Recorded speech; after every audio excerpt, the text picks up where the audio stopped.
잘 아시는 것과 같이 오마이뉴스가 지금 현재 전국의 생중계, 해외에서도 여러분들 얼굴을 직접 볼 수 있는 생중계가 진행된다는 점 이해해 주시면 좋겠습니다. 자, 오늘 만민공동회의 주제는 메카시즘의 부활, 유신으로 위기라는 주장에 동의하는가. 만민공동회는 나라가 위기에 빠졌을 때 백성들이 들불처럼 일어나서 도탄에 빠진 민생을 어떻게 구하고 국군이 기울어가는 나라를 어떻게 다시 세울 것인지 백성들이 직접 일어서서 광장에 모여서 자신의 의견을 거침없이 이야기하면서 우리의 역사를 다시 세워왔습니다. 정봉주의 만민공동회는 그 출발로서 앞으로 대한민국이 어떻게 가야 할 것인지, 또 무엇을 하고 가야 할 것인지, 무엇을 고쳐야 할 것인지 여러분의 생생한 목소리를 들어가면서 대한민국을 다시 세우는 길을 걸어갈 것입니다. 먼저 국민의례를 시작하겠습니다. 다들 좀 자리에서 일어나 주시면 고맙겠습니다. 정면단상에 있는 국기를 향해 주십시오. 국기에 대한 경례.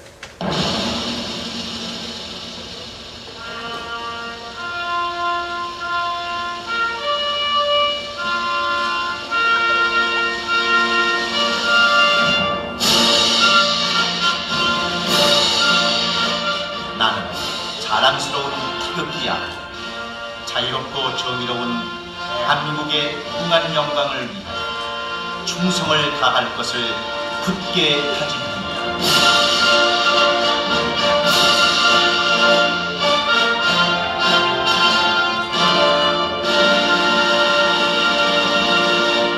바로 애국가 제창이 있겠습니다.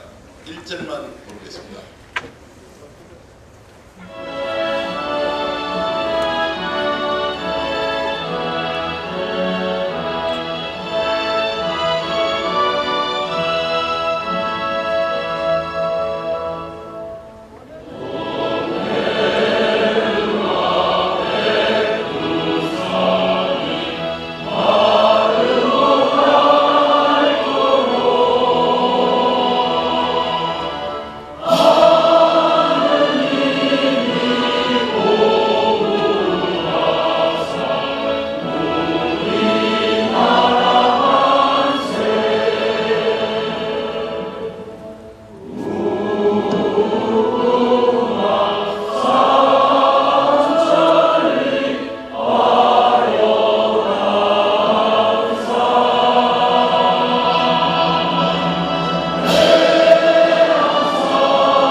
자리에 앉아주십시오.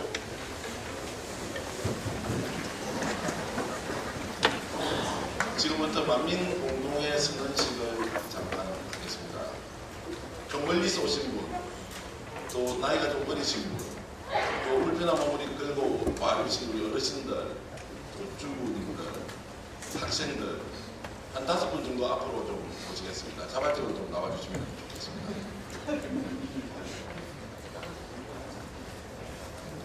예, 지명하겠습니다. 저 우리 앞에 그 체크 우리 위에 예, 좀 나와주십시오.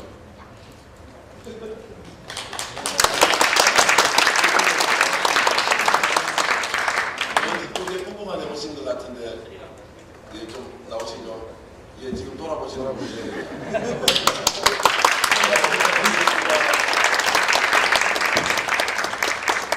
저 뒤쪽에 학생 같은 분이신데 우리 여성분 지금 저 보고 있죠. 얼굴 아이 선택하고 계신 분 소담들은 예, 좀 나와주십시오.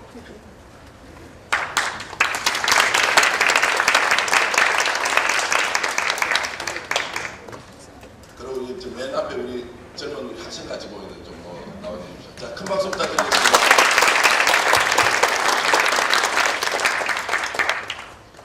자, 이렇게 외치면서 시작하겠습니다. 지금부터 2013년 만민공동회를 시작하겠습니다라고 성사하듯이 손을 좀 들어주십시오. 앞에 5분. 뭐 국회의원 됐다고 생각하시고. 자, 지금부터 2023년 만민공동회를 시작하겠습니다. 시작하면은 다 함께 그렇게 외쳐주시면 좋겠습니다. 시작! 지금부터 2023년 만민공동회를 시작하겠습니다. 큰 박수 부탁드리겠습니다.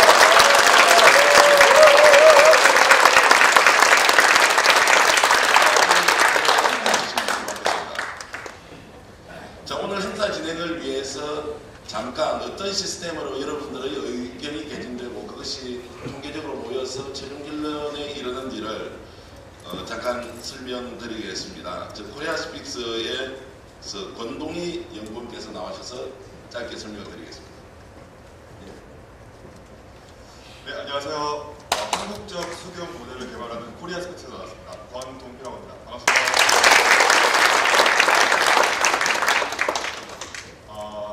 저희는 1995년 부키스 마이어 박사가 만든 아메리카 스픽스에서 개발한 21세기 타운 미팅을 한국적 상황에 맞춰 개발하여 지금 보급하고 있는 단체로서요. 네, 보시는 바와 같이 직접 이해 당사자가 이 자리에 모여서 자신의 의견을 얘기하고 종합하는 사진입니다. 그래서 사진으로 보시면 다양한 계층, 다양한 연령, 그리고 다양한 이해 당사자들이 모여서 이 자신의 의견을 얘기하고 또 공유하는 자리가 되겠습니다. 앞에 이것까지 세 사진을 보면 아시다시피 노트북 앞에 어떤 사람이 앉아있죠. 저분은 이제 토론 진행자로서 저희가 퍼실리테이터라고 부릅니다. 저분들을 저희가 사전에 교육을 하고 이렇게 진행하는 게 타운 미팅 방식입니다. 이것은 이제 경희대 학교에서 진행되었던 1324년 토론입니다. 그래서 아시아 비공인 기록이고요. 이렇게 보시는 바와 같이 원탁 토론에 최대 10명의 사람들이 모여서 토론을 진행하는 사진입니다. 네, 이 사진은 광주에서 올해 2회 개최된 교육청 관련 토론입니다. 오늘 진행될 방식은요, 타운 미팅 방식은 아니고요. 같은 이제 민주주의 방식인데 타운홀 미팅 방식으로 진행이 됩니다. 그래서 앞에서 이제 진행하시는 분들과 함께 질문도 던지고 자유롭게 공유하는 자리입니다. 네, 이것을 이제 오바마 대통령이 페이스북에서 페이스북 회사를 찾아가서 직접 진행한 타운홀 미팅 방식 사진이었습니다. 네, 오늘 저희가 이제 앞에 우선 투표기를 하나씩 받으셨겠죠? 오늘 저희가 이제 코리아 스픽스에서 나오는 우선 투표기는 어떤 방식으로 되는지 소개를 해드리겠습니다. 보시면 크기는 일단 여러분들이 자주 사용하시는 체크카드나 신용카드 사이즈가 되겠습니다. 그리고 버튼은 크게 OK와 C 버튼이 있고요. 번호가 있고요. 제일 처음에 C 버튼을 살짝 눌러주시면 삐 소리가 나면서 번호가 뜨게 됩니다. 네, 한번 눌러보시겠어요? 네. 삐 소리가 갑자기 나겠죠? 네. 이 소리가 뜨고 켜졌는지 안 켜졌는지 확인하기 위해서는 왼쪽 위에 예전 핸드폰에서 보실 수 있는 그 안테나 표시가 뜨게 되어 있습니다. 그 표시가 뜨면 지금 켜져 있다는 뜻입니다. 그리고 나중에 이제 저희가 투표함이 보여질 겁니다. 지금 이제 테스트를 할 건데 그때 버튼을 눌러주세요 하면 그때 해당하는 버튼을 누르시고 숫자를 누르시고 OK 버튼 누르면 전송이 됩니다. 이 전송되는지 확인하는 방법은요. 우측 상단에 보시면 OK라는 작은 글자가 또 뜨게 되어 있습니다. 이게 뜨면 내가 누른 의견이 반영이 되었구나 라고 인식하시면 되겠습니다. 그럼 지금 한번 투표를 테스트를 한번 진행하도록 하겠습니다. 네, 여러분들의 취미는 어떤 건지 간단히 지금 4가지 정도 나와 있는데요. 오늘 참가하신 분들이 어떤 취미를 갖고 있는지 한번 자유롭게 한번 눌러주시기 바랍니다. 보이시죠? 네, 이렇게 올라가는 게 보이시죠? 네. 자, 그리고 혹시 내가 지금 3번을 눌러야 되는데 4번을 눌렀다 이러시면 바로 다시 3번을 누르시면 됩니다. 그러면 다시 3번으로 이동하는데요. 이게 어떤 의미냐면 최종적으로 마지막에 누른 의견만 반영이 된다고 해서 2번 중복해도 안 되고요. 마지막에 누른 의견 하나만 되는데 순간도 굉장히 운동을 좋아하신다고 했는데 이런 말씀드리면 운동 좋아하시는 분이 잘 안 보이시네요. 네. 이런 방식으로 오늘 진행이 되겠습니다. 그래서 투표는 이렇게 진행된다. 설명해보고요. 네, 그러면 저는 여기까지 하고 다음 순서를 같이 진행자분께 맡기겠습니다. 감사합니다. 처음으로 자연스러운 웃음이 나왔습니다. 오늘 즐거운 마음으로 아주 시원하게 행사가 진행될 것이니 이제 좀 긴장 좀 푸시고요. 자연스럽게 재밌게 이렇게 하면 되겠습니다. 자, 그 코리아 스픽스 또 윈지 코리아 컨설팅 이 두 회사의 특별 본에 대해서 다시 한번 더 뜨거운 박수 부탁드리겠습니다. 오늘 이 행사가 있기까지 이제 많은 분들이 여러 차례 고민을 해서 결론을 냈습니다. 만민공동회 그리고 오마이뉴스 10만 클럽이 함께 이 자리를 만들면서 대한민국을 좀 더 건강하고 미래지향적으로 만들어보자 이렇게 의견 일치를 보신 두 분이 계십니다. 만민공동회 대표격으로 역할을 하시는 우리 정봉주 전 의원 전화 앞으로 나와주시면 고맙겠습니다. 그리고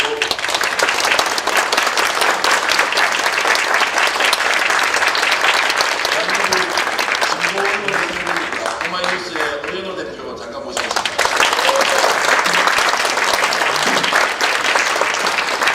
자, 한 번 더 큰 박수 부탁드리겠습니다.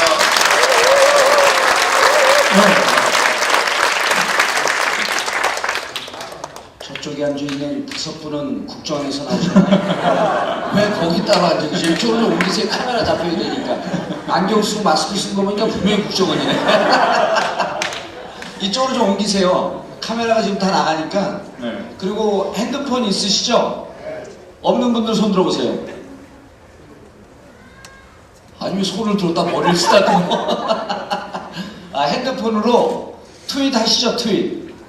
트윗에 지금 만민공동회가 오마이뉴스에서 생중계로 진행되고 있으니 네. 여기 참석하지 못한 분들은 집에서 쳐봐라 이렇게 메시지를 좀 날려주시기 바랍니다. 네. 메신저로. 꼭 집에서 아니라 SNS. 이동 중에도 가능하죠. 요즘 이동 중에. 모바일 시대니까 네. 스마트폰으로 다 지금 중계가 되고 있습니다. 어쨌든 2013년 만민공동회 지금 대한민국을 이제 이런 제목으로 정봉주 전 의원과 제가 함께 했었습니다. 오랜만입니다. 예, 반갑습니다. 네. 별로 만나고 싶지 않은 사람. 출소했을 때 네. 우리가 함께 10만인 클럽 특강에 모셨는데 예. 한 1년 정도 된 것 같습니다. 그렇죠. 지금 이제 봉봉협동조합에서 네. 김치 팔고 절임 배추 팔고 절임 배추 좀 많이 사세요. 내 카메라 요거 좀 보이니. 근데 그때 우리가 10만인 클럽 특강했을 때는 왠지 우리 정봉주 의원께서 한 2, 3년은 계속 봉화에 가 있을 것이다. 가 이렇게 있을 생각했는데 생각보다 굉장히 빨리 뛰쳐나오셨습니다. 그렇죠. 뭐 자기가 지내는 것처럼 계속 물어보는데 네. 그 엉격결의 진행과 이 패널이 바뀌었어요. 근데 좀 오래 있으려고 그랬어요. 봉화에. 그리고 지금 봉화에 계속 있습니다. 주말에는 봉화에 있고 나머지 기간에 이제 저희 김치 공장은 전북 진안에 있었고 일주일에 이틀은 또 진안가 있고 네. 3일은 봉화에 있고 이틀은 서울에 있는데 이거 안 하려고 그랬어요. 만민공동회. 왜냐하면 이거 잘못하면 제가 말을 안 해도 여기서 말씀을 이따 세게 하시는 분들이 계시거든요. 그 사람들은 안 잡아고 꼭 저만 잡아가. 그게 두려워서 안 하려고 그랬는데 촛불이 사그러드는 걸 보고 네. 한 4, 5개월 전서부터 고민을 했어요. 여기 윈지 코리아 컨설팅 그 팀하고 그 팀들이 이제 계속 제 배우 조정을 해요. 이거 해라 저거 해라. 여기 대표하고 부대표 나와 있는데 저기 큰일 날 회사야. 네. 그래서 한 4, 5개월 전서부터 고민하면서 촛불이 사그러들면 어떻게 할까. 2008년도에 여러분 그 소고기 수입 반대 촛불 나왔다가 그 열기가 사그러들었거든요. 네. 그리고 그때 엄청나 우리가 좌절을 했어요. 그래서 이 촛불이 우리가 진영 논리로 그냥 이 촛불이 사그러지는 걸 아쉬워하는 게 아니고 언제든지 민주주의 위기가 올 때 이렇게 국민들이 나서는데 네. 이게 좀 꺼지면 안 되겠다. 그래서 그 꺼지는 촛불을 이렇게 성화봉송하듯이 우리가 좀 이어받아서 여기서 이제 추우니까 실내에서도 좀 하다가 네. 또 날 따뜻해지면 또 밖으로 나가서 대한민국의 그 민주주의는 절대 위기를 좀 맞으면 안 되겠다. 그런 뜻으로 제가 제안을 했죠. 네. 그렇습니다. 오마이뉴스에.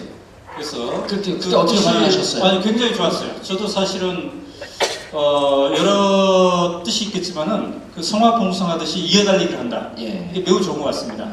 그래서 어제도 오마이뉴스도 실렸습니다만 창원이나 이런 지역에서는 매주 금요일마다 이렇게 촛불을 하는 사람들이 있어요. 예. 그 서울의 광화문에서 그 규모가 적어진다 하더라도 우리의 마음속에 또 각지에서 여러 사람들이 있는데 이런 모임을 또 우리가 함께 들어가면서 한다면은 그들에게도 힘을 주고 길게 보면서 뭔가를 준비하는 그런 게 되겠습니다. 그렇죠. 예. 네. 그래서 이제 오늘 전 코리안 스픽스에 정말 고마워하는 게 여러분 그 기계 갖고 나가면 그 한 30만 원쯤 해요. 원가 24만 원. 네. 그 다음에 이윤 한 20% 붙여갖고 30만 원 물어내요. 그러니까 10명이 갖고 나가면 제 1년 생활비가 날라갑니다. 1년 생활비 300만 원이거든요. 그래서 이거를 이 툴을 쓰는데 몇 천만 원 드는데 오늘 많이 깎아갖고 그래서 했는데 의미가 너무 좋은 것 같아요. 그러니까 그전엔 오연호 대표하고 저하고 얘기하고 우리 명진 스님 모시고 얘기 들으면 우리끼리 얘기하고 일방적으로 끝나잖아요. 근데 아까 방금 전에 시연해 보셔서 알겠지만 여러분들이 나와서 마구마구 있는 대로 얘기를 하시고 그 전국에 이게 생중계되니까 얼마나 좋아요. 국정원 애들이 직접 여기 와서 자료 수집 안 해도 되고 이게 국정원을 위한 프로그램이야. 직접 말씀하시고 여러분들 투표하시고 그래서 우리가 지금 이 동시대에 무슨 생각들을 같이 하는구나 하는 거를 말하고 참여하는 이런 걸 만든 게 정말 코리안 스픽스 너무 감사합니다. 그래서 여러분들이 이제는 함께 할 수 있는 툴을 여기 지금 보니까 한 100여 분 모였었는데 지금 생중계 시청하고 있는 분들이 한 20만 명 된답니다. 공 하나 더 붙여서. 저도 모르는 걸 굉장히 잘 알고 계시나요? 마구 제가 허위사실 유포를 감옥 갔다 왔잖아요. 허위사실 유포하면 능합니다. 네. 근데 처음에 제안하셨을 때 이어달리기도 좋지만 이제 가장 좋았던 것은 이 만민공동회는 정봉주가 주인공이 아니라 여기 함께 온 여러분들이 주인공이고 그렇죠. 또 오마이TV를 함께 시청하고 계시는 시민 여러분들이 주인공이 이게 제일 좋았던 것 같아요. 그렇지 않습니까? 좋죠. 네. 자, 그래서 이제 우리가 5분 내에 마무리하고 스님을 모시고 예. 스님 안 오시지 않았나요, 아직? 이 앞에 확연히 계시네요. 노래 네, 명진 스님 모시겠습니다.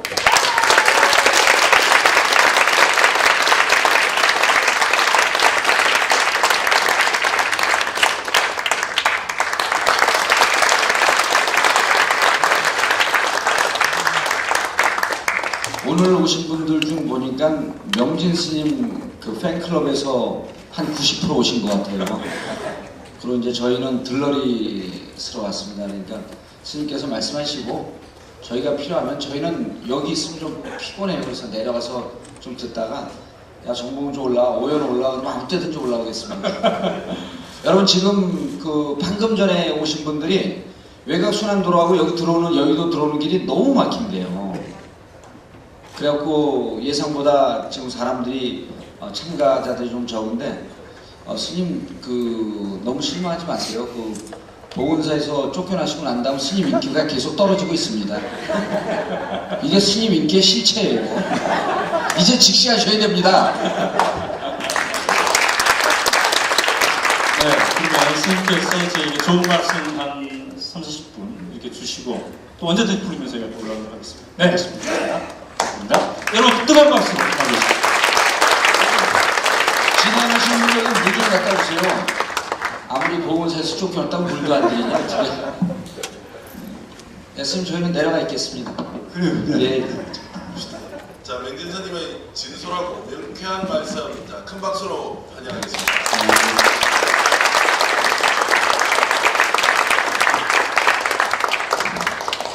반갑습니다, 여러분. 그리고 우리 정봉주를 사랑하고 또 민주주의를 사랑하는 정말 시민 여러분들 너무 다 반갑고 정말 감동입니다. 본론으로 들어가겠습니다. 며칠 전에 박근혜 대통령이 유럽 순방에 나섰죠. 유럽 순방에 나서서 프랑스에서는 요청한 불어로서 경제인들을 모으고 연설을 했고 또 영국에 가서도 영어로 연설을 하면서 유럽 순방을 마쳤습니다. 근데 저는 그 유럽 순방 중에 여러 가지들이 다 참 외국 나가서 한복을 입고 외국 정상들과 회담하면서 한 모습을 보면서 대단히 자랑스럽게 생각을 했습니다. 정말 백미는 영국 만천초청에 가서 차에서 내리다가 치마에 걸려서 넘어졌을 때 그때가 저는 유럽 순방의 핵심이라고 봅니다.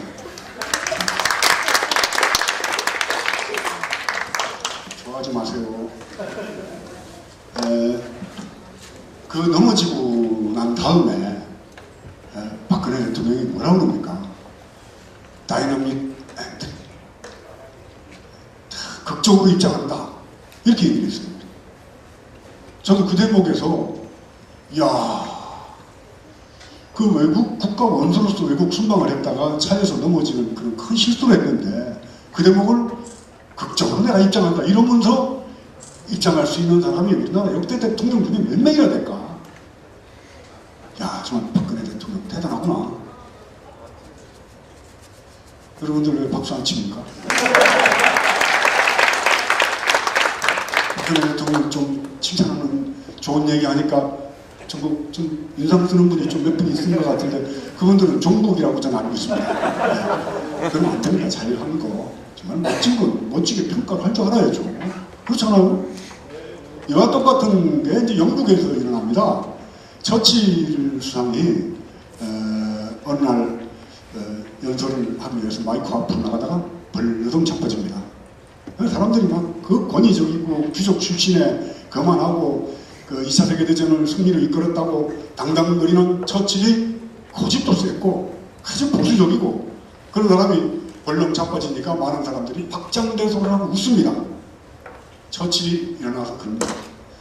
여러분들이 이렇게 즐거워하는 거 보니까 한번 더 넘어져야겠습니다. 멋지잖아요.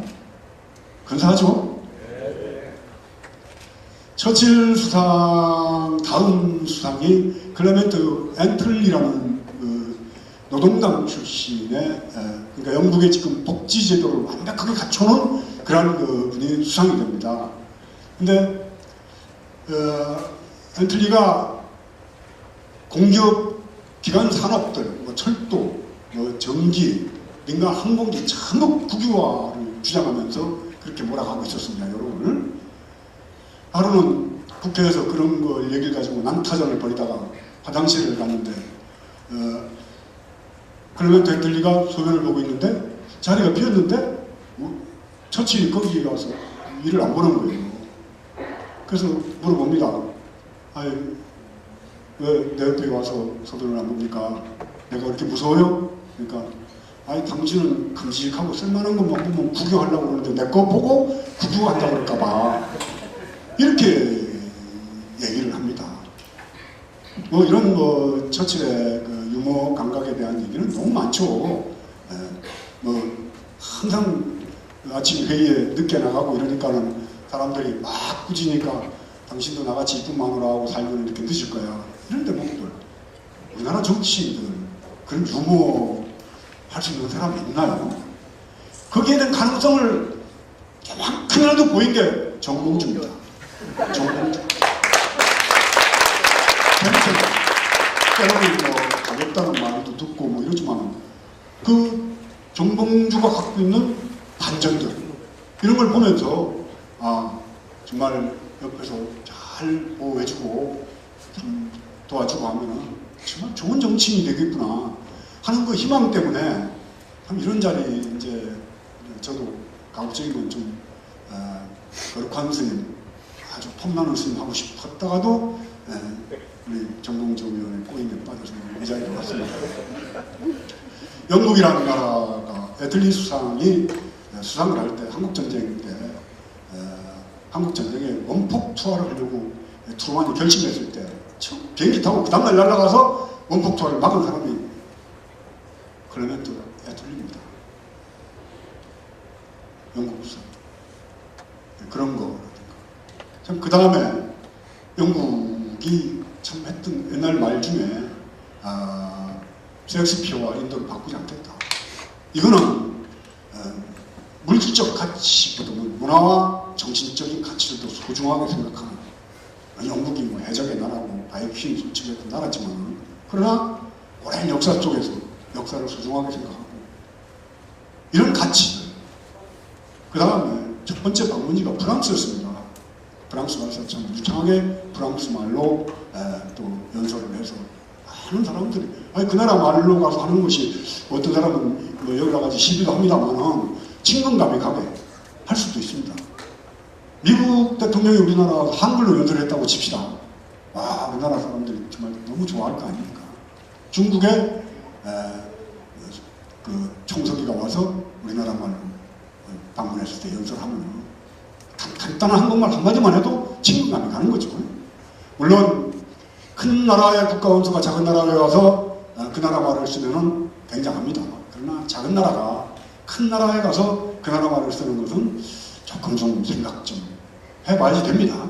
그러나 그럼에도 불구하고 나는 박근혜 대통령이 이번 유럽 순방에서 순간적인 기질을 발휘해서 바닥하고 넘어진 거를 그렇게 재치 있게 넘어간 거는 높이 평가하고 싶고, 또 한국에 들어와서도 그런 순발력과 그런 재치와 빠른 판단력으로 나는 지금 한국 정치 이 흘러가는 흐름을 새롭게 바꿔놓을 수 있는 반전의 기회 아직도 남아있다고 저는 생각합니다. 미국 대통령이 집권 후반기가 되면은 공화당 민주당 싸우죠, 정책은 실현 안 되죠, 깝깝하니까 정상 외교한다고 외국 많이 돌아다닌답니다.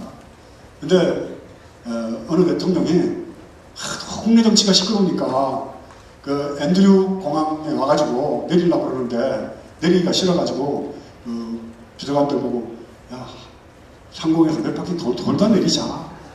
아마 박근혜 대통령이 이번 유럽 순방하고 나서 들어올 때도 아마 김포공항에 내렸는지 어디 공항에 내렸는지 모르겠습니다만은 내리기 싫었을 거예요. 국정원 뭐 댓글 사건에 뭐 여러 가지 정공로 뭐 또 무슨 압수수색에다가 이게 산적해 있는 문제가 너무 험하기 때문에 아마 국내에 들어오기가 싫었지 않았나 생각이 듭니다. 약간 프랑스 방문 얘기를 하다 말았습니다만 그런 나라에 가면은 역사와 전통 있고 여러 가지 배워야 됩니다. 난 프랑스가 4년 2개월에 나치 치하에 대한 부분을 어떻게 청산하는가, 난 이것도 박근혜 대통령이 가가지고 배워왔어야 된다고 생각합니다. 수만 명을 처벌을 합니다. 6,700명을 사형 언도를 합니다. 그리고 760명을 집행을 합니다. 만여 명을 강제 노역을 보냅니다. 얼마 전까지도 나치에 협력했던 사람 90몇 살 넘은 사람을 잡아냈습니다. 우리나라 일제 36년입니다. 프랑스가 프랑스인 이유는 이렇게 과거의 잘못에 대해서 엄중한 심판과 그런 근본 자체를 아주 뿌리째 드러내는 이런 과단성 같은 것들이 오늘날 프랑스의 자존심을 유지해 나가고 있는 겁니다. 우리나라 어떻습니까? 일제 36년 동안 일제 치하에 있었는데 처벌당한 사람, 시민했다고 처벌당한 고위직에 있었던 사람 10명이 안 되는 거죠. 해방되고 난 다음에 경찰의 경감급 이상의 경찰 공무원 70%가 일제 때 경찰이었던 사람들입니다. 경위급 이상이 40%입니다. 이렇게 하고 나서 일본한테는 일본의 이 조선반도 침략에 대해서 과거사를 사과하라고 합니다. 일본에게 사과하라고 그래요. 근데 일본은 화산, 지진, 각종 자연재해가 끊어지지 않기 때문에 언제든지 대륙으로 나가고 싶어하는 근본적인 DNA가 배 있습니다. 태풍 올라오죠. 언제 지진이 나가지고 땅이 꺼질지 모르죠. 근데 그런 일본이 이 조선 땅을 침략했을 때 국가 간의 이해관계 때문에 영토 분쟁이 일어나고 침략하고 합니다. 이해하더라도 일제 침략하여서 침략했던 나라에 앞잡이가 됐던 친일파들에 대한 숙청, 이 문제 해결하고는 한반도의 여러 가지 타협 문제들 해결할 수 있는 길은 저는 없다고 생각합니다. 이건 도덕의 문제라고는 보는 거죠. 외적이 침입을 했을 때 외적이 앞잡이가 돼서 군인이 될 건가?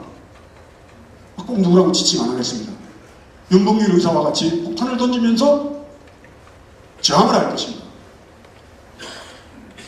일제 침략에 대해서 협조하고 했던 그런 세력들이 남아가지고 지금 일본을 보고 사과를 하라고 합니다. 과거에 너희가 침략했던 일 사과해라. 일제 침략 시에 부이라고 친이라고 하면서 제민족을 팔아먹었던 못해 제민족의 촛불을 겨눴던 이런 행위에 대해서 사과하고 참여하면서 일본에게 사과하라고 해도 난 정당하다고 생각합니다.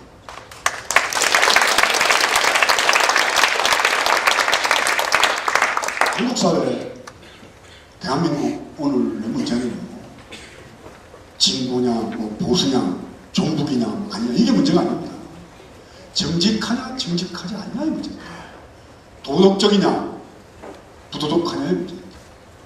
이명박 정권의 부도덕은 저희들 뭐 알지 않습니까? 드러나는 사실만 하더라도. 이명박 정권의 부도덕이라는 게 원세훈 국정원장을 앉혀놓고 철저하게 선거 개입하는 걸 좀 꾸려왔다고 봅니다. 저를 보훈사에서 퇴출시키는 작업도 국정원의 작업이었다고 봅니다.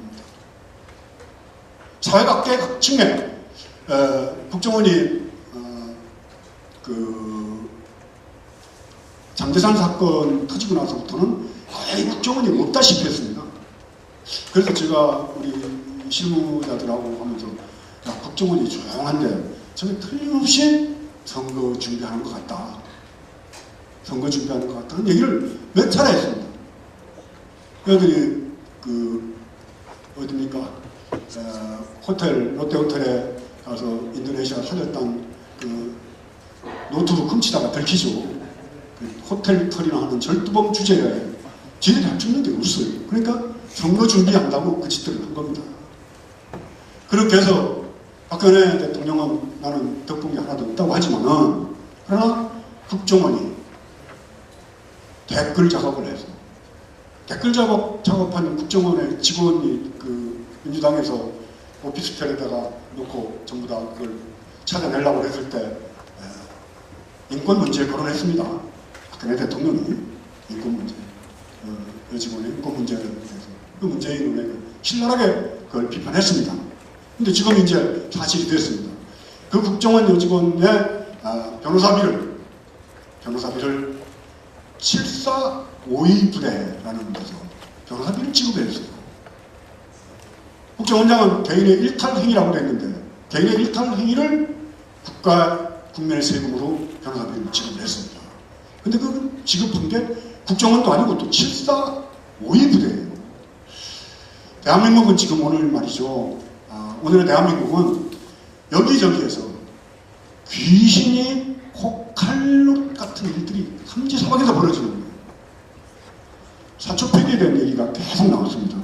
근데 이게 전 정권의 일이 아닙니다.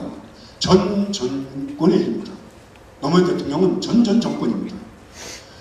전 정권의 대통령 수상 남북 간의 정상회담의 기록물이 가만히 잠자고 있다가 어느 날 선거를 앞두고 스물스물 기어나옵니다.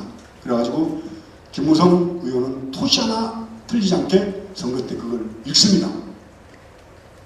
귀신이 곡하는 것이죠. 그렇죠? 근데 폐기되고 실종된 사초가 여당의 선거대책본부장도 알고 있고 다 하는데 어떻게 해서 그게 밖으로 나왔는지는 지금 아무도 모르는 귀신이 곡할 노릇이 곳곳 처처에서 벌어지는 거예요.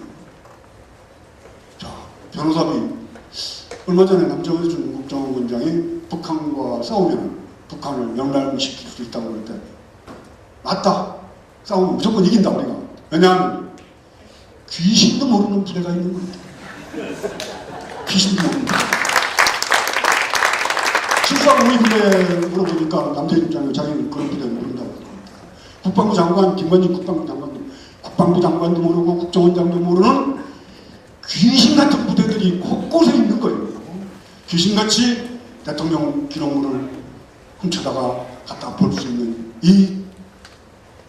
이 나라, 이 어디로 갈 것 같습니까? 그렇습니다.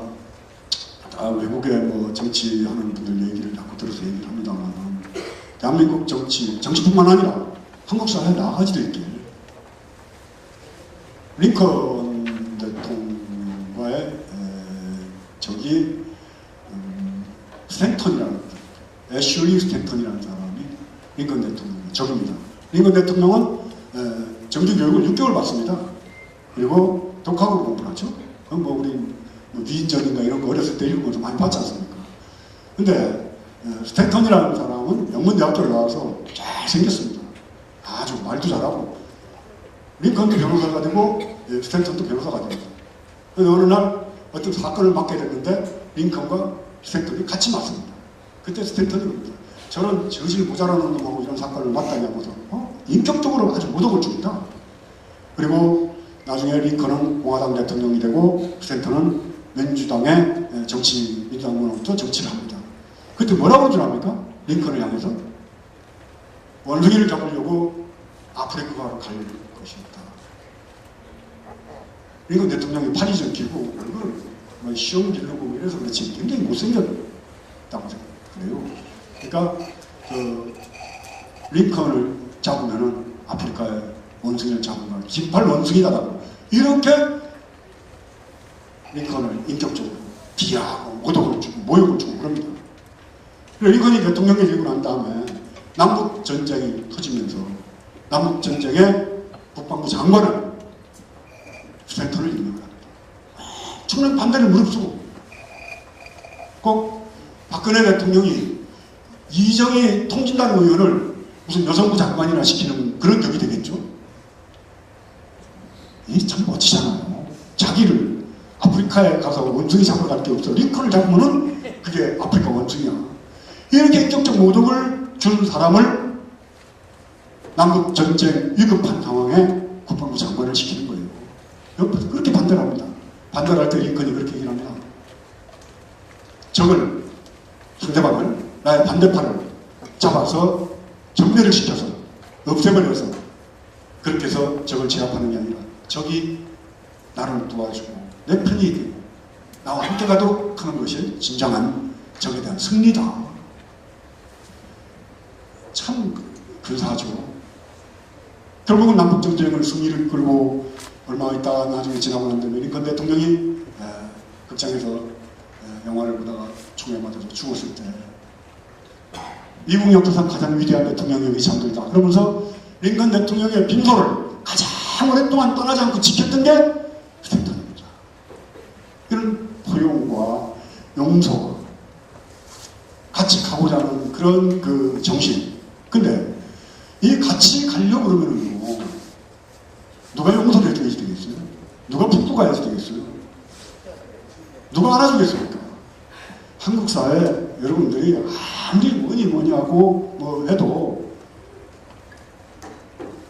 칭하여 말하기를 보수라고 칭하는 사람들이 한국 사회에 권력, 재력, 정보, 인맥 다 갖고 있습니다. 진보, 저 이명박 정권 들어서가지고 5년 만에 박살 나는 거 아닙니까? 그러면 진보가 보수를 포용을 하고 안고 갈 수는 없어요. 보수는 안고 갈 수가 있습니다. 정말 양심적이고 정말 그 합리적인 보수가 세상을 알아야지. 남북 문제도 역시 마찬가지입니다. 듣기 싫을지 모르겠지만 통진당이 권력을 잡아가지고 남북 통일을 못한다고 합니다. 그러나 박근혜 정권은 통일에 대한 포용력을 갖고 넓게 보면서 북을 끌어안고 갈 수가 있어요. 그러면 종북이라는 소리 안 듣습니다. 한국의 그 보수 언론이라든가 자기가 갖고 있던 많은 수많은 보수 세력들이 박근혜 대통령이 북쪽과 대화를 하면서 평화적으로 가자고 그러는데 저 종북 빨갱이라고 하고 싶어도 못하는 겁니다. 물론 조선일보 편집국장이든 조갑재 같은 사람들은 뭐 박근혜가 변했다, 빨갱이가 됐다 그런 얘기 한 적도 있습니다. 그러나 일부의 소리에 머물 수가 있다는 거죠. 충돌과 갈등과 분열이 없이 한국 사회의 가장 큰 숙제가 통일 아닙니까? 남북 간의 사상적 이데올로기 싸움으로부터 피 터진 6.25 전쟁까지 치렀고 지금도 정복 노름으로 얼마나 많은 에너지를 소비합니까? 뭐 종인적 에너지뿐만 아니라 미국에서 수입하는 그 전략적 군사물자들이 얼마나 되는가요? 이 4대강 돈 들어간 거 유가 아닙니다. 이런 에너지들, 국가 예산들을 복지로 돌리고 교육으로 돌리고 하면서 국민의 의료 서비스를 개선하는데 충분히 쓸 수가 있습니다. 근데 이게 분당으로부터 오는 고통, 비극, 아픔, 증오, 갈등, 정신적 피폐 다 이게 분당으로부터 오는 겁니다. 그래서 나는 그러기 위해서는 보수가 정직해져야 돼요. 거짓말하지 말아야 돼요. 더 엄격해져야 돼요. 가치를 중요하게 생각하고 전통을 중요하게 생각하고 또 관습을 중요하게 했던 그 보수가. 근데 대한민국의 보수는 거짓말로 시작해서 거짓말로 끝나고 있습니다. 국정원 댓글 사건 이후에 일어나는 거짓말 퍼레이드를 보십시오. 이게 무슨 국가 권력인지 사기 집단인지 분간이 안 갈 정도예요. 검찰청에 대검의 뭐 차장검사가 이진환 검사요? 김무성 의원한테 뭐 조사 방법을 선택하지 않았다. 서면 조사도 뭐 안 했다고 하는데 서면 조사했다고. 검찰 공권력의 핵심 마지막 포로라는 검찰의 그 수뇌부가 대국민 거짓말을 뻔뻔스럽게 하고도 그냥 자기가 유지가 됩니다. 참, 이 국가 권력이 총동원해서 저질렀던 부정사건이고, 솔직히 얘기합시다. 이건 명백한 부정선거입니다. 이게 만약에 전직국에서는 일어날 수 없는 일이에요. 미국, 영국, 프랑스 같은 데서는 이런 일이 일어날 수 없다고 봅니다. 중진국 같은 데서는 이런 일이 일어나면은 어떻게든지 해서 국민을 설득해서 사과하고 그냥 대통령을 할 수가 있습니다. 후진국에서는 완전히 쳐받뛰고 이런 일 없다고 그러고 짓밟고 뭉개고 진실을 은폐하고 그냥 대통령을 합니다. 대한민국은 후진국입니까? 중진국입니까? 후진국입니까? 우리나라 후진국이에요. 완전히 후진국입니다. 뭐 OECD에 들어갔느니 마느니 이따위 소리. 적반하장이란 말이 있어요. 도둑이 매를 든다고. 도둑님이 도둑질하다가 들켰는데 주인한테 매를 드는 거예요. 이게 적반하장입니다. 대한민국에 이런 적반하장, 이런 진실들이 곳곳 일어나는 거예요. 윤석열 검사를 오늘 아침 뉴스를 보니까 3개월 정직을 줬더라고요. 야, 이건 정말 막 가는구나. 어떻게 이럴 수가 있을까? 자, 검찰의 수사 결과를 보고 특검하자고 합니다. 근데 특별수사팀을 꾸려가지고 수사를 하는데 국정원 직원을 긴급 체포를 하고 압수수색을 했습니다. 보니까 이게 집권 여당에 불리한 겁니다. 그러니까 해임을 시켜가지고 여도 지침령을 내쫓았어요. 그러고는 저희들 입맛에 맞는 검찰별로 수사팀을 꾸리고는 이제 검찰 조사를 지켜보자. 이렇게 눈 가리고 하고 이래도 국민들이 다 동의하고 속을 거라고 생각하죠. 물론 아까 정봉주 의원이 촛불이 사건들어서 어떻게 할 것인가 걱정을 했다는데 풍선에 들은 그 공기가요 밟고 눌러도 어딘가는 가서 묻혀 있습니다. 어딘가로 가서 바람을 크게 부르는 풍선 만지면 안 터질 것 같죠? 결국은 언젠가는 압박이 강하면 터지게 돼 있습니다. 우리는 박정희 시대 유신 독재도 견뎌냈습니다. 전두환의 그런 폭압정치, 폭정정치, 자기들 마음대로 했던 정치판에서도 유임을 돌리고 몰래 책 보고 공부하면서 우리는 견뎌왔습니다. 이제 오마이 뉴스도 있습니다. 우리는 정봉주 같이 재밌잖아요. 정봉주 보면 갑자기 또 저기 앉은 거 보고 국정원에서 나왔냐 뭐 이러면서 조크를 한번 툭 던지고 가는 이런 여유 있는 정치, 재밌는 정치 멋지지 않아요? 처치 매일 늦게 그 회의에 참석을 하니까 막 누가 퍼부어요. 그러니까 대부분 딱 그래요. 당신도 나같이 이쁜 마누라하고 살면은 아침에 늦을 거야. 그 다음에 또 늦게 왔어요. 그러니까 막 뭐라 그럴까 처치 다음 회의 때부터 전날 우리 나는 마누라와 각방을 쓰고 오겠습니다. 이런 저는 이거를 그냥 단순한 유머로 보는 게 아니고 생각의 폭이 자유로운 겁니다. 정치 그러면 근엄하고 딱딱하고 굳고 이게 아니고 항상 우리와 함께하면서 우리에게 웃음을 주는 즐거움을 주는 정치만한 정치가 어딨나요? 위대한 정치가 될 쳐놓고 유머 없었던 사람이 없습니다. 오바마도 뭐 꽉 막힌 것 같지만 유럽의 정치나 서양의 정치는 유머로부터 출발을 해요. 오바마가 대통령 그때 대담을 하다가 나는 하버드 대학교 학사학위를 갖고 있는데 그거 참 자랑했습니다. 속물이죠. 그래놓고 상대방 보기에 저 사람은 하버드 대학교 학사학위가 2개예요. 하나 갖고 있는 자기를 속물이라고 하고 상대방은 2개 갖고 있다는 이 업어치기거든요. 야, 이런 정치 모르겠어요. 참 한국 언론과는 인터뷰도 안 하는 박근혜 대통령인데 외국 언론과는 참 인터뷰도 많이 하고 이랬습니다. 외국에 가서는 그렇게 멋진 말로 위기를 극복하지 않습니까? 넘어졌는데 다이나믹한 입장이죠. 그 외국 그 사람들이 너무 편애했다는 얘기를 듣고 그런 그 유연성과 부드러움과 또 순발력을 갖고 국내 정치 와서도 목에 닿지 말고 그래서 유신, 몽준이, 뭐 여왕이니 뭐 이런 소리 듣지 말고 정말 친근한 쌍용자동차를 해고자들 농성할 때 전태일 기념관을 찾아가죠. 그러다가 해고 노동자들한테 맥히지 않습니까? 또 한 번 더 가고 또 한 번 더 가고 이런 그 진정성 같은 것들을 갖고 통합진보당 해산 또 정공로 압수수색 정교조 또 법의 노조가 만들어내는 거 이게 다 지금 우리 백성들입니다.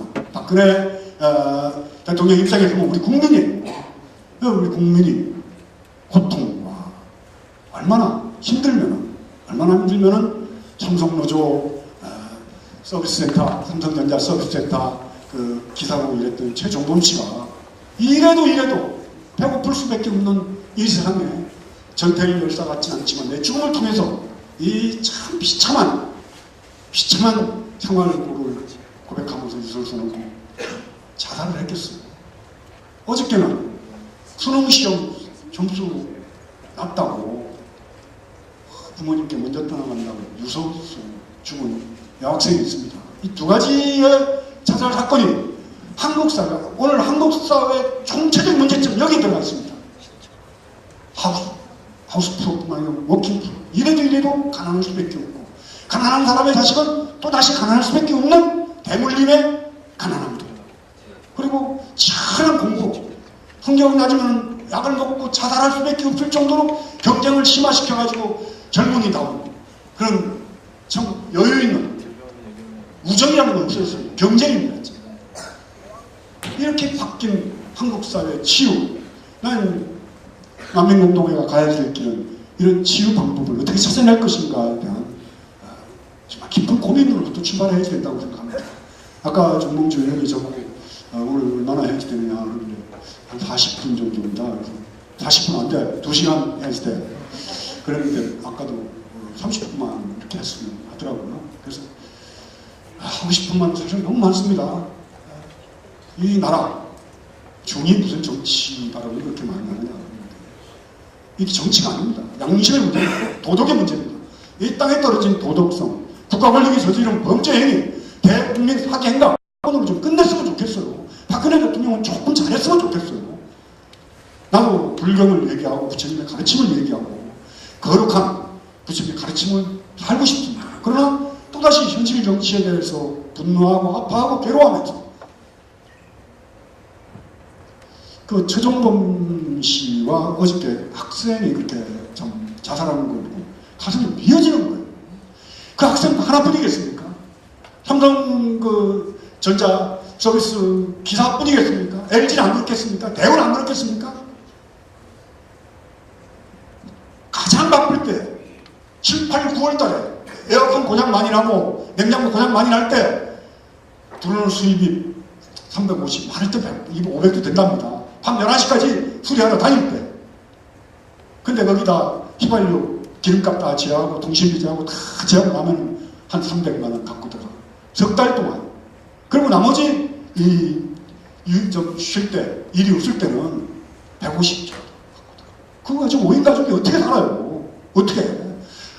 그게 되면 그 서비스를 해주고 만족도 물어봅니다.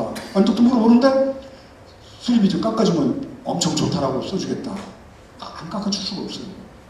그런 그 수입이 잘못했다는 그런 그 내용이 들어오면은 또 잘리니까. 이런 그 이거는 비정식보다 더한 겁니다. 이런 그 직종의 체계들이 결국은 보이지 않는 계급사회를 만들었고 종의 자식은 종이 베릴 수밖에 없는 세상이 되어버렸습니다.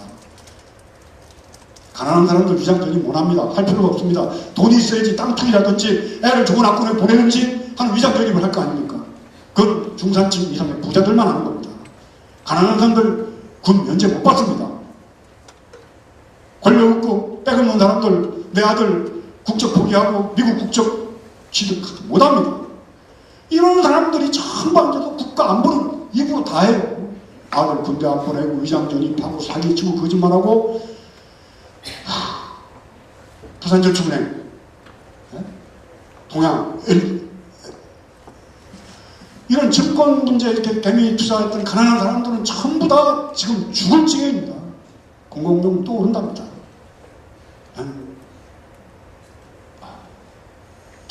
조금만 좀 좋은 나라가 되면 기다려도 보고 이러면 참 너무 좋겠는데 이 세상이 이렇게 가는데 여기에 가장 중요한 게 국민의 선택입니다. 국민이 선거로 뽑는 그 지도자를 보면은 그 국민의 수준을 알 수가 있습니다. 저는 이명박과 박근혜 대통령이 경선할 때 그때는 이미 민주당 대통령 후보가 돼도 안 될 때입니다. 그래서 차선책은 박근혜 후보라도 됐으면 대통령이 되겠다 그런 생각이었습니다. 왜냐하면 이명박보다는 나을 테니까. 근데 지금 이 정치하는 걸로 봐가지고 저 거짓말을 덮고 넘어간다면 만약에 국가기관이 15군데가 이 대선에 부정 개입을 했습니다. 불법으로. 이걸 만약에 덮고 넘어간다면 지금은 덮일지 모릅니다. 그러나 이게 엄청난 후폭풍이 돼가지고 박근혜 정부에 부담이 될 겁니다. 지금이라도 털어야지 됩니다. 그리고 대통령 그거 하고 안 하고가 문제가 아니에요. 이 정치라는 게 내가 정봉주 의원한테도 정치를 꼭 국회의원이 되고 대통령이 되고 도지사가 되고 무슨 자리가 되는 걸로 정치하지 말아야 된다. 어쩔 수 없는 방법 중에 국민을 편안하게 하고 국민을 행복하게 하는데 어떻게 할 것인가 고민하다 보니까 박원순 시장같이 저 예산을 또 아니면 좋은 아이디어로서 세상을 좀 이렇게 좋은 시점을 다져나가는 막 이벤트 행사한다고 여기서 여기 뭐 공사판 벌리고 국민 시민 예산을 함부로 쓰는 그런 그 시정이 아니라 정말 아름다운 마음 프로젝트라고 그래가지고 엄마의 심정에 대해서 서로 위로해주는 이런 프로젝트를 만든다든가 얼마 전에는 그 피자 배달하는 학생들이나 뭐 이런 사람들 한 1000여 명을 모아가지고 밤에 뭐 잘못된 걸 보거나 도로가 파손됐거나 신고하도록 하는 시스템을 만들었어요. 그리고 그들에게 여러 가지 혜택을 주는 거죠. 어렵고 힘들어서 아르바이트 한다고 뭐 피자도 배달하고 하는 학생들한테 그런 배지를 하나씩 달아주고 하니까 갑자기 무슨 사건을 보면 신고도 하고 경찰 역할을 하는 겁니다. 너무 굿 아이디어 아닙니까? 나는 그거는 그 정말 천치하게 밤잠 안 자고 그 사람은 어떻게 하면 서울시정을 서울시민을 이 짧은 예산에 빚도 20가조가 되는 이 예산 속에서 서울시정을 잘 끌어나갈 거를 고민하는 사람입니다. 난 대통령도 그래야 된다고 생각해요.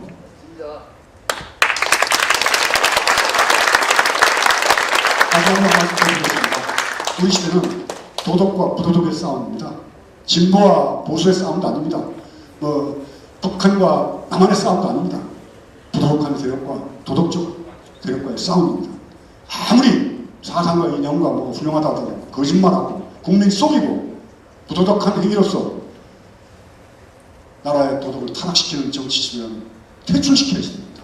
뻔히 지가 국정원 대통령 기록물을 선거에다 이용하고 읽고 그냥 읽는 건 토시 하나 틀리게 읽었으면서도 거기에 대해서 면피하고 넘어가려고 하는 정치인들. 대선 때 국정원 경찰까지 개입했지 않습니까? 네? 검찰 조사는 어떻게 했어요? 국가보훈처 어떻게 했어요? 재헌군인은 어떻게 했어요? 야, 이런 총체적 부정선거는 헌정사상 유례없는 작년 12월 나는 대통령 선거라고 봅니다. 여러분들이 판단할 일이라고 생각합니다. 도덕과 부도덕 정직하냐 거짓말하냐 이런 이 판단을 여러분들이 이제 하면서 정치 지도자를 뽑아야 되는데 뽑을 수 있는 것은 4년 만에 5년 만에 선거입니다. 선택 참 잘해야지 된다고 생각해요. 저 너무 오래 여러분들 힘들게 한 것 같습니다. 죄송합니다.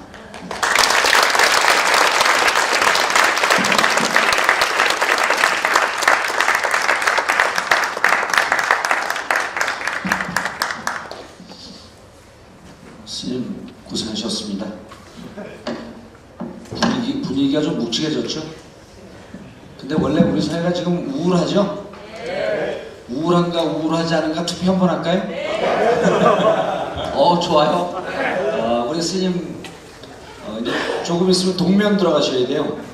그 동안고 들어가셔야 되니까 오늘 박수 한번. 오늘 하실 말씀을 이렇게 쭉 적으셨는데 나중에 다시 한번. 아니 평생 도를 닦고 무슨 또 이제 할 말 이렇게 적어갖고 오세요. 그냥 기본 내국으로 해야지. 저는 적어오지 않고 3시간 얘기해요. 이렇게 적어가지고 오는 거는 예. 듣는 청중에 대한 예의라. 여러분 좀 주제는 무거웠지만 우리가 웃으면서 버텨야 되지 않아요? 즐겁게. 그래서 좀 기분 즐겁게 가져가시고, 스님한테 좀 궁금한 게 있다 생각하시는 분들은 손 들고 말씀을 좀 해주시면 저희가 바로 카메라 잡아갖고 국정원에게 볼 수 있도록 얼굴을 비춰드리겠습니다. 좀 궁금한 점 있으면 좀 질문 좀 해주시죠. 워낙 자세하고 뭐 참 비유를 들어서 설명을 잘했기 때문에 궁금한 게 하나도 없으시죠? 이렇게 얘기했는데도 궁금하다고 그러는 거는 참 어려워요. 저는 스님 말씀 들으면서 기자로서 이제 제목을 뽑아본다면 박근혜 대통령은 후진국 대통령이다. 선진국 대통령이 되려면 국정원 댓글 사건부터 좀 정직해야 되겠다 이런 생각이 들었습니다. 아니 아까 제가 그랬잖아요. 선진국, 중진국, 후진국인데 후진국은 이런 거 깔아뭉갰다. 근데 앞으로 박근혜 대통령이 이제 돌아왔으니까 이 문제로 걸려서 잘못된 사람들 처벌하고 다 하고 그러면서 대통령만 하면 중진국이고 이건 도저히 내가 이거 부정선거였기 때문에 대통령 나 안 할란다. 그리고 집어던지면은 선진국입니다. 근데 저는 한번 감옥 갔다 온 트라우마가 있어서 저더러 제목을 뽑아보라고 하면 박근혜 대통령 후진국 대통령 일수도. 나는 이제 우리 정봉주 전 의원 같이 재밌는 정치 돼야 된다는 그냥 행복하게 하는 거예요. 감옥 나왔을 때 우리 단체불에 그 법회 때 우리 그 신도들이 많이 걱정했으니까 가서 인사를 좀 하라고 했어요. 5분만. 그런데 와가지고 한 20-30분을 떠들더라고요. 근데 처음 와서 하는 말이 명진 스님께서는 5년 동안 쥐를 잡는다고 그렇게 설치더니 쥐를 못 잡았지 않습니까? 저는 홍성교도소에 교도소지가 많아요. 저도 가봐서 알지만 홍성교도소 지방에 들어온 쥐를 2마리나 잡았기 때문에 제가 명진 스님보다 2배나 더 수가 높습니다. 그래가지고 난 망신을 줍니다. 네, 자 강연 내용에 대해서 직접 질문하실 분. 네, 예, 저쪽에 뒤에 청년이 손 드셨네요. 네, 자 마이크 전해주시고. 네, 자기 소속은 밝히지 마세요. 바로 찾아갑니다. 저 다행히 미건수는 아니고. 이름도 밝히지 마세요. 네. 저는 좀 제 개인적인 의구심이 있어서 질문 드리고 싶은데요. 전 스님의 생각을 듣고 싶거든요. 언론에서 보면 그 국정원 대선 개입을 박근혜 대통령도 어느 정도 인정하고 있잖아요. 근데 과연 박근혜 대통령이 대통령 당선되기 전에 자기가 그 국정원이라든가 그런 정부 기관에서 선거에 개입했다는 사실을 과연 자기는 모르고 있었을까? 저는 알고 있었을 거라는 생각이 들어요. 근데 그 어느 언론에서도 그렇고 정치 지도자들도 그 얘기에 대해서는 함부로 얘기를 안 하는 것 같아요. 그 이유가 뭔지는 잘 모르겠는데요. 전 심정적으로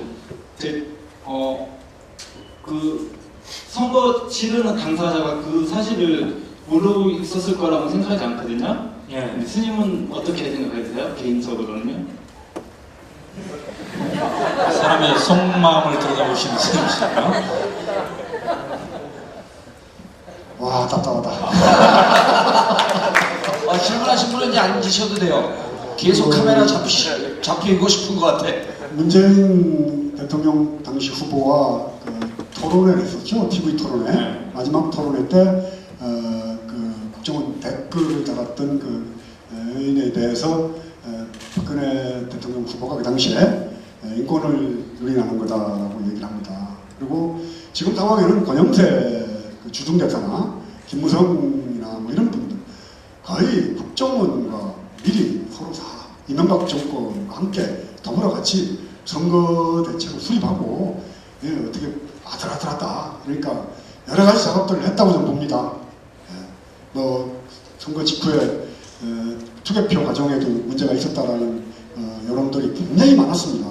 그런데 대한민국은 아직까지 후진국이기 때문에 대통령이 과연 그걸 알았는가 몰랐는가 이건 후진국에 사는 그런 스님으로서 지금 판단하기가 굉장히 어려운데 이해를 좀 해주세요.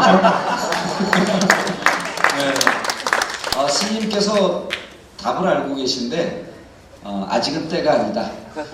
그런 거죠. 지금 이명박 대통령이 2008년에 그 후쿠다 수상과 서로 대화를 나누다가 독도를 일본 영토로 포기하겠다고 그러니까 때가 아니다 기다려달라고 그러죠. 아까 내가 정봉주 의원 그런 걸 물어봤어요. 정봉주 의원 같은 거 어떡하겠냐 하니까 가만히 있길래 나 같으면은 그거 좋다. 그럼 독도를 일본 영토로 하자. 그리고 대마도는 우리 영토로 포기하자. 이렇게 대답을 하면 멋졌지 않을까. 근데 거기서 뭐 기다려달라 때는 이게 정치인이 갖고 있는 그 순발력과 유머예요. 그렇잖아요? 나는 정봉주 의원이 약간의 여러 가지 이제 문제점은 있지만 문제점이 있는 게 아니라 문제점이 많지만 앞으로 참 정말 여유 있고 근사한 정치인이 될 거로 나는 생각을 해요. 그래서 나중에 부정한 개입, 선거가 개입됐는가 안 됐는가에 대해서 알고 있는가 모르고 있는가 조금만 기다려 주십시오. 네. 자, 오늘 스님 좋은 말씀 감사하고요. 그리고 가지 마시고 오늘 스님도 투표를 좀 하시고, 오늘 재밌는 투표가 많이 진행이 됩니다. 여러분, 우리 명진 스님께 다시 한번 큰 박수 보내주시기 바랍니다.